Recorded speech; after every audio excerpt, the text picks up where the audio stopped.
MVP. Three letters that sum up excellence, dominance, competitiveness, and the spirit of winning. The NBA's Most Valuable Player Award is the highest individual achievement a player can accomplish in their career. Out of the tens of thousands of players to lace up in the NBA, only 35 have won a regular season MVP. But what exactly does value mean when assessing the league's most valuable player? Some would say it's leading your team to victory night in and night out. Others may say it's displaying your dominance through sheer numbers, points, rebounds, assists, that type of thing. You could even argue that a player's value comes in the form of his mere presence, the intangibles that don't show up in the numbers. But however you look at it, one thing is certain: Nikola Jokic has been the most valuable NBA player so far this season. And the gap between him and the next guy isn't even close. Today's video is sponsored by Raycon. Our friends over at Raycon have sent me a pair of their new everyday earbuds.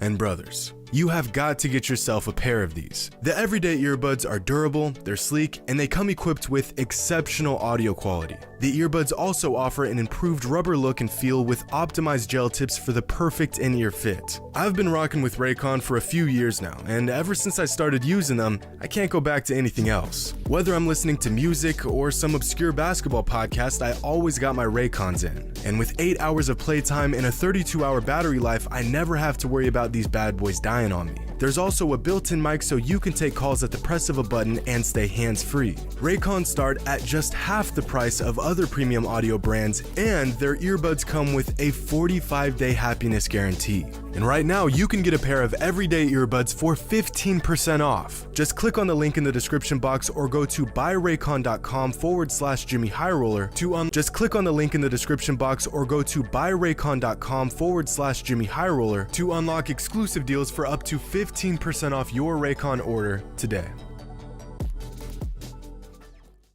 In 1997, nearing the end of his days with the Chicago Bulls, Michael Jordan had reached legendary status on the court. He was widely recognized as not only the best player in the league, but as the greatest player of all time. And the man wasn't even done yet. He led the league in scoring, averaging nearly 30 points per game on ridiculous efficiency. He made first-team All-Defense, and he led the Bulls to 69 wins. Easily the best record in the NBA that season. With weeks left in the season, the MVP award was all but his.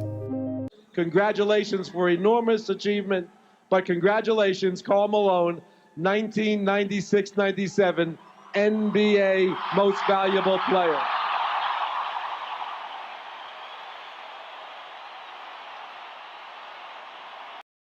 At least he thought the MVP award was his. But instead, the award went to Karl Malone, a decision that to this day, Michael Jordan can't believe actually happened. Everyone in the league knew Michael was the best and most valuable player. It was obvious. So how could even the greatest player to ever play the game get robbed out of an award that was rightfully his? Well, there's a few reasons. One being voter fatigue. Seeing the same player dominate year after year can get tiring. Voters will go out of their way to justify rewarding anyone other than the guy who was always rewarded. Which brings us to our second point. Narratives. More often than not, storylines, whether accurate or not, manifest themselves in the minds of voters and fans throughout the season, and these storylines tend to outweigh actual results. And no matter how much we try to stay objective on these matters, subjective narratives are bound to have an effect on all of us, even in the case of Michael Jordan. But Mike isn't the only player to get robbed out of an MVP. In 1961, Wilt Chamberlain averaged 50 points and nearly 26 rebounds a game while leading his team to the third best record in the NBA, and he didn't win the regular season MVP. In 2006, Kobe Bryant put together one of the greatest individual seasons this century, featuring his iconic 81-point game and a 40 bomb every other night. The man finished 4th in MVP voting that season. But in Kobe's case, he suffered from what many other MVP candidates before him and after him have suffered from: a not-so-great record. See, in the 2006 season, the Lakers finished as the 7th seed in the West, a playoff team, but nowhere near the top seed. And in the NBA, there's a bit of an unwritten rule that if a player has hopes of winning the MVP, his team must be one of the winningest teams in the league. The standard almost always being no worse than the 3rd seed in their given conference. Throughout the history of the modern NBA, only 4 MVP winners finished the season with a team seeded lower than 2nd. And only one player has won the regular season MVP with a team seed lower than third, that player being Russell Westbrook in 2017. In that season, Westbrook was a very rare exception to the rule. In fact, so far, he's been the only exception to the rule. The first player in over 50 years to average a triple-double for an entire season. A feat that everyone unanimously said would never happen again. And a feat so incredible that although his OKC Thunder only had the 6th seed going into the playoffs, he won the regular season MVP. But then, in the very next season, Russ averaged a triple-double again, and yet somehow he finished 5th in the MVP race. The inconsistency of the voting process was put on full display that season. Can a player, regardless of his team's success, put up numbers so ridiculous that the league has no choice but to anoint him as the most valuable player? Well, according to Russ's 2017 season, yes. And if we're following this same criteria, Nikola Jokic has easily been the league's most valuable player this season. I've heard talks of Giannis winning another MVP, Steph making a run for his 3rd MVP, Kevin Durant or Jimmy Butler being the leader in the race, but hardly anyone has mentioned Nikola Jokic being the most valuable player in the league this season. But all the numbers across the board point to the Joker as the league's most valuable player. In fact, so far, the season he's having isn't just the best among his peers. Jokic is having one of the best individual seasons of all time. Now, we're all familiar with the PER stat, an overall statistic of a player's efficiency and production on the court relative to the rest of the league. Here's a chart of the top 50 NBA players in terms of PER. Here's Kevin Durant, here's Stephen Curry, here's Giannis, here's Jimmy Butler, and here is Nikola Jokic. And if this spot looks almost unreasonably high, that's because it is. Nikola's PER this season is 35.3. The current single-season PER record is 31.9 set by Giannis 2 seasons ago. And the record before that was Wilt Chamberlain's PER of 31.8 back in 1962. In fact, here's the highest single-season PER Michael Jordan ever achieved. Here's LeBron's single-season record, here's Kobe's, Magic's, Bird's, Shaq's, Kareem's. No player ever has come even close to the production and efficiency that Jokic is putting together this season. And if we narrow down the production to just offense, Jokic is still head and shoulders above everyone else. This season, Jokic has an offensive box plus minus of 10.1. The second highest offensive box plus minus in NBA history, trailing only Steph's 2015-2016 season of 10.4. The next closest player this season is Steph with an OBPM of 8.3. In fact, only 9 players league-wide have an OBPM of even 5. Everyone on this list will either be an all-star this season or a borderline all-star. And even these all-NBA talents aren't even in the same stratosphere as the Joker.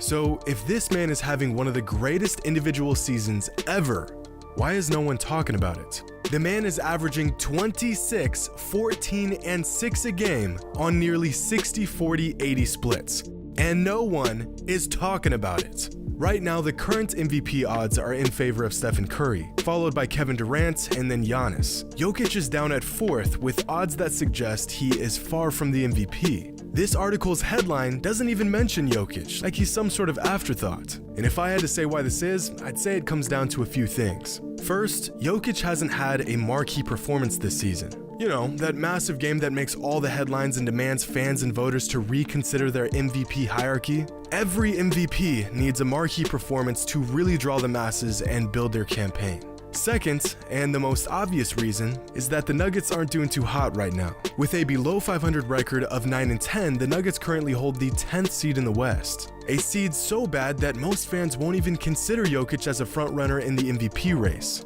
Because if a player is truly valuable, shouldn't his team be winning the vast majority of their games?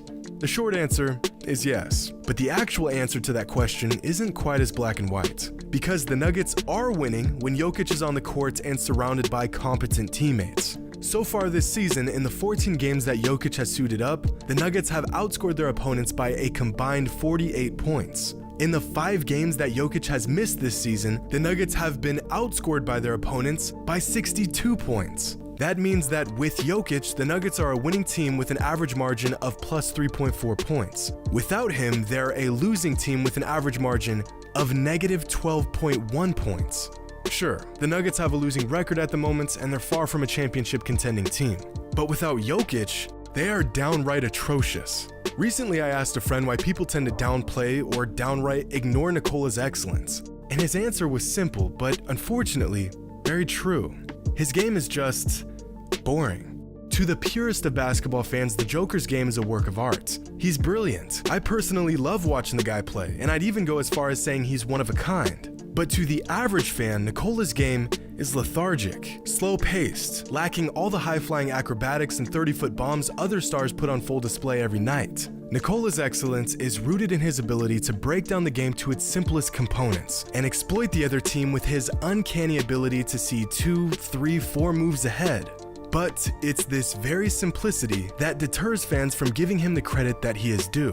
Tim Duncan dealt with a similar problem his entire career. Timmy was so technically sound that he didn't need to be fancy. He didn't need a 45-inch vert or any sort of alien-like ability. He could dominate anyone with a handful of post moves, bank shots, and well-timed rolls to the basket. The man's nickname was literally the Big Fundamental. And because of this, it took years and years for people to truly see the immense value in Duncan. Nikola will shred a defense for 35 points and 15 assists without even getting a foot off the ground in the process. The man will appear to be moving in slow motion and still make your best defender look absolutely lost. He will alter a dozen shots on the defensive end without even getting close to blocking one of them.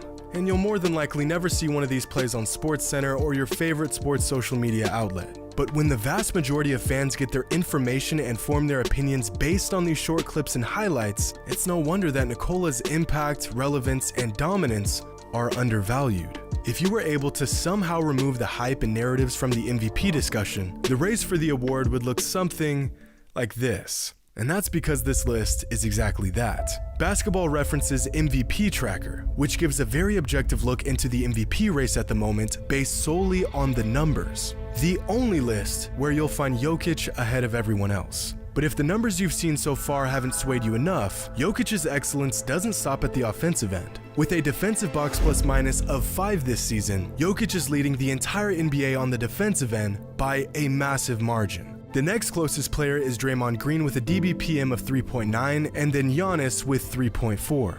And believe it or not, Nikola's defensive box plus minus this season is the second highest mark ever recorded.